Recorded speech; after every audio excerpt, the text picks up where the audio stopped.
Good morning. Hello to all my chismosas and welcome back to my channel. If you are new here, my name is Sherry.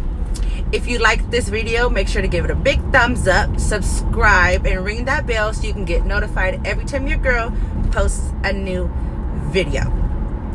So with this video, you guys, so this will be my first car convo that I'm starting. I kind of want to make it a segment to start like these little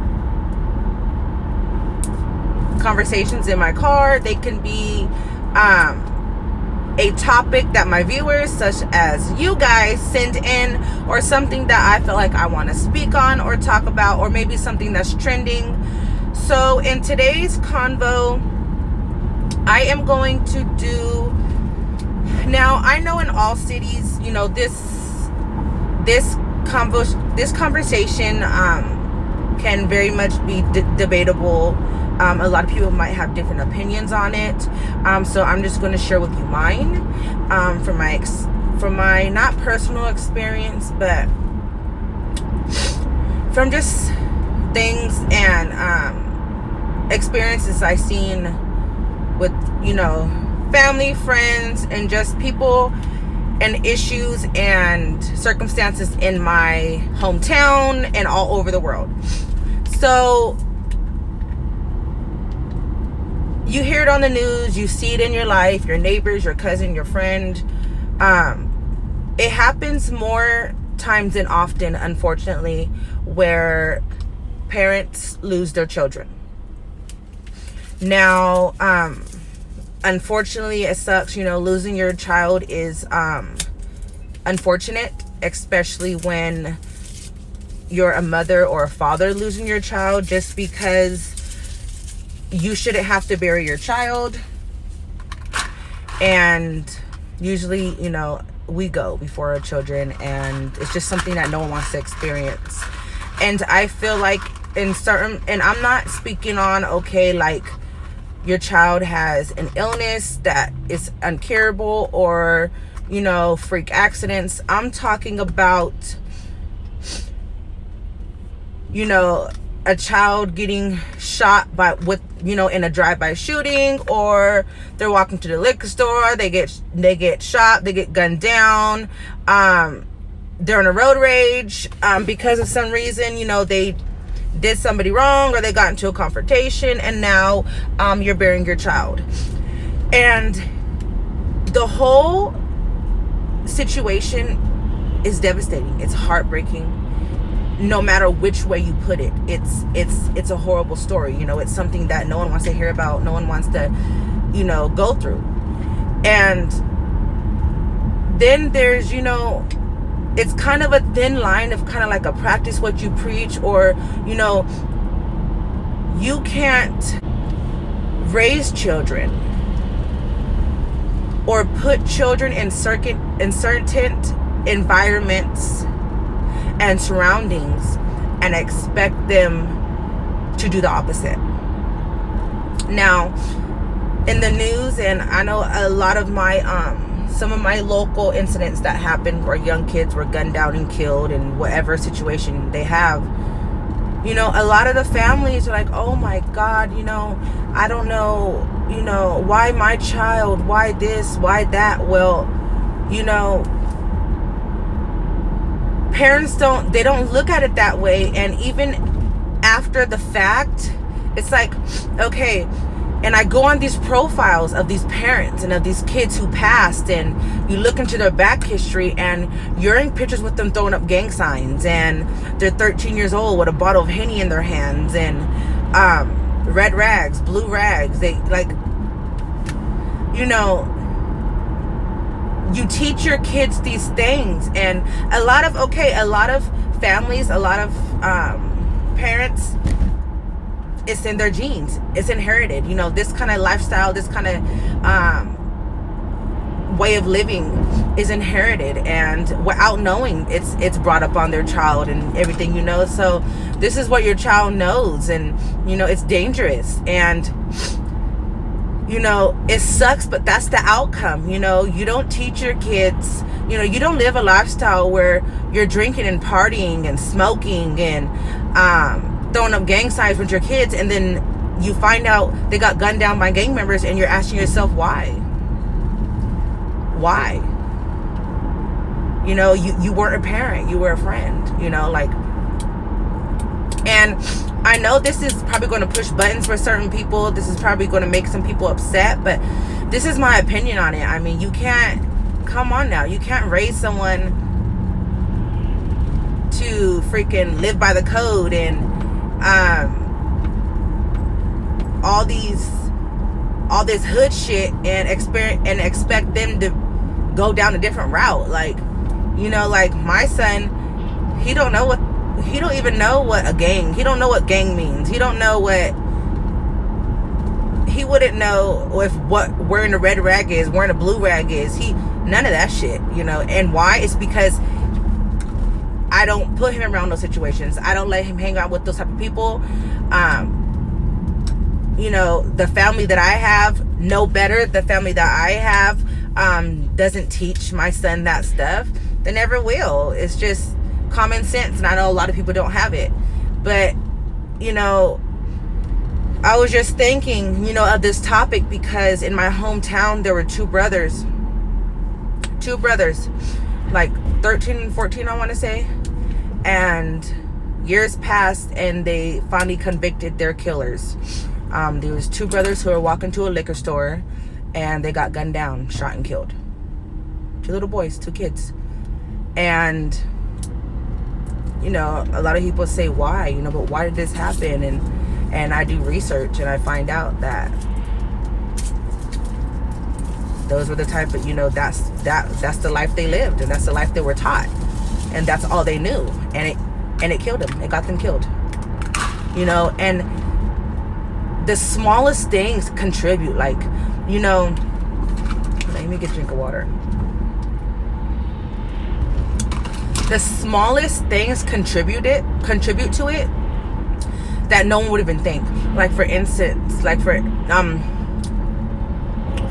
example, haircuts.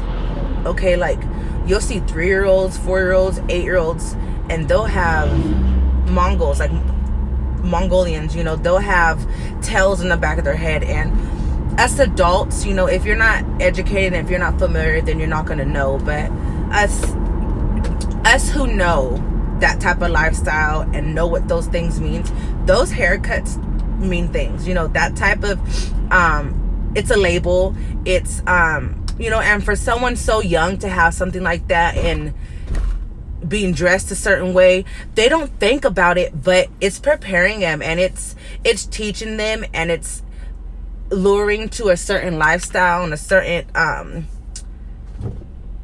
just a certain box, you know, being labeled. And to some people that might sound stupid, but it's not. It's really not. And just those small things like contribute to your kids' future, you know.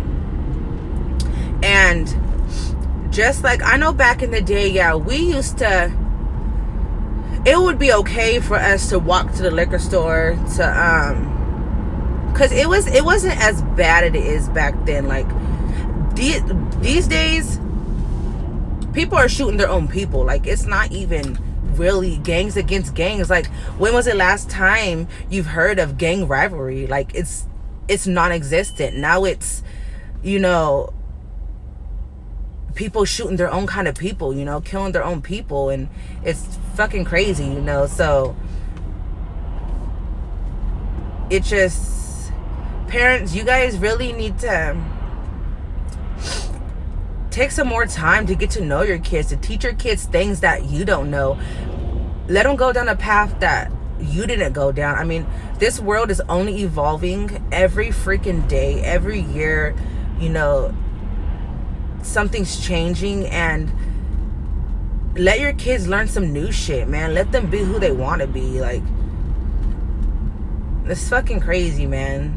And us parents don't realize that these kids are sponges, and they soak up every little bit. They see every little thing. Like, you know, I know my son, like, he don't know the difference from, like, no, I mean, he don't care. Like, we could send him to school with some Skechers and, you know, and I can go to the thrift store and buy him a whole fit, and he's a happy camper. He's fucking happy, you know, because we don't teach them brands. We don't teach him labels. Does my son wear a lot of name brands? Yes, because the simple fact, we have one son. He's ours, and we're going to spoil the fuck out of him. Number two, if we're wearing name brand, my son's going to be wearing name brand too. Okay, and that's not to say, like, I send him, he'll go to school in some plain basketball shorts, you know, some plain t-shirts I got from Walmart. Yeah. And what the point I'm trying to make is, he likes the Jordans and he likes the hats because he sees his dad wear that stuff. He sees his dad have the Jordans. He sees his dad have this certain style. So he wants to be like dad. You know, and all these kids want, these sons want to be like dad. And parents need to really put that in perspective, you know. And this goes not only for, you know, the boys and the getting them to gangs. I mean, girls too, you know. And same for the mothers, you know. What you do to your body, how you change your body, how you carry yourself. Your daughter is watching you. You know, your daughters, your nieces, your little sisters, they're all watching you. And every single adult that crosses your child, that has interaction with your child, that is in your child's life daily, you really need to pick and choose who you want around your kids, period. This is how it is. At school, at my son's school, there's this table, and there are a bunch of baby kids. And I tell my son, you are not to play with anybody at that table. I don't care. I don't care. Those are bad kids. I tell him just like that. Judge me how you want to, but those are bad kids, you know. He knows that every stranger that he doesn't know is a bad guy. His janitor at his school is a bad guy. Why? Because janitors like to janitors can't keep them hands to themselves. I've seen so many stories on the news that this happens, and my son, a janitor, if you're pushing a fucking trash can, you got a little trash picker in your hand, you're a fucking bad guy. Period. And that's how I raised my son to be. So I just wanted to do this video to get a message out, you know. Look at yourself. Look how you're raising your kids. Look who's around your kids, you know. And I'm not saying, you know, these parents are to blame because what happened to their kids, but you play a part. You truly do play a part, you know, and, you know, you play a part. Or if you're not, or if you're absent in your kid's life and they turn to the streets or they turn to these other things, you know, it just sucks that their situation, and in some situations the parents can't help it. Maybe they have diseases, or they're on drugs, or they have some type of addiction they're dealing with, you know. And that's just a sad story, you know, because nowadays the state makes it so hard for the mom to lose their kids. Because, you know, the state, the judges, they all want their kids. They want kids with their moms, you know. So the mom's a crackhead. Yeah, she's a crackhead sometimes, but, you know, a lot of times it's hard for family or for anybody to take the kids that are not being taken care of into better homes and better arms, and it takes a long time for that to happen. So yeah, I mean, like I said, you know, I might get negative comments on this video. There's different perspectives, and I would like to hear them, you know. If you guys agree with me in this video, if you guys can kind of feel what I'm saying and where I'm kind of going with this, then go ahead and give it a thumbs up, or write down in the comments below what you guys think about this topic. You know, do you guys agree with me? Do you disagree with me? Let me know. And yeah, I would love to hear your guys' feedback and interaction about this topic that I spoke about today. Also, I'll be doing these car convos every Monday. I'll be having them out. I'll be doing every Monday, or at least once a week. So if there's a topic you want me to talk about, it can be from, I mean, something you want my opinion about, my advice about, a problem you're going through. It can be with your family, your spouse, a co-worker, anything. Go ahead and send it in to me. You can email me. My email is down in the description box below, as well as my Instagram. You can go ahead and DM me on there, and I will feature your topic. You can remain anonymous. And yeah, So with that being said, do not leave without subscribing. Make sure you have your notification bell set to all so you can get notified every time I post a new video. But with that being said, I love you guys all so much, and I'll see you in the next video. Mwah.